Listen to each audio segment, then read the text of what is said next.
Hello, good morning. Ano po ba ang messages ni God today sa atin from Mass? So, number one, give up our troubled hearts to God. So, lahat po tayo, I'm sure, meron tayong mga problema sa buhay, hindi naman po perfecto ang buhay, at may mga marami pa tayong iniisip or nagpapagulo sa ating pag-iisip, sa mga pakiramdam natin. So, i-give up po natin yon lahat sa Diyos at ipagdasal po natin ang mga problema po namin or problema po natin na mga iyon. Which leads us to number two, by Jesus' resurrection, we are given hope and redemption. Ayan. So, napaka-simple, napaka-straight to the point. Number three, we find peace because Jesus is the Prince of Peace. So, totoo po yan na talagang lagi po natin ipagdasal kay Jesus, lahat po kung ano yung merong mga hindi natin maintindihan na nangyayari sa buhay po natin, at makakarap tayo ng peace as long as hanapin natin si Jesus.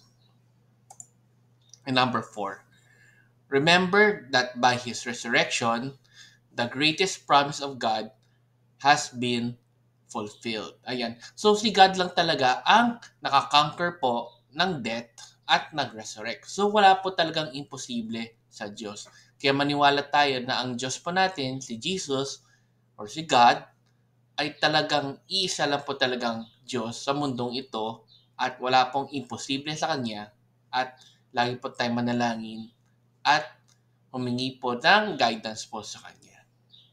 Ayan. So hopefully, may natutunan po kayo today and let's end again with a simple prayer in the name of Father, Son, and Holy Spirit. Amen.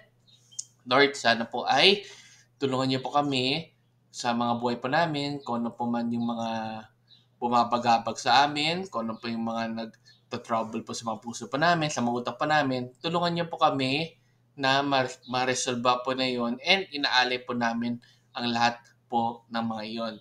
I-guide niyo po kami sa mga buhay po namin at lagi po naitanda na talagang wala po imposible sa inyo at kayo lang po ang nakapag-fulfill ng greatest promise niyo po is to conquer death and resurrection from the dead. Amen. In the Father, Son, and Spirit. Amen. So maraming salamat po sa pakikinig. Have a great day.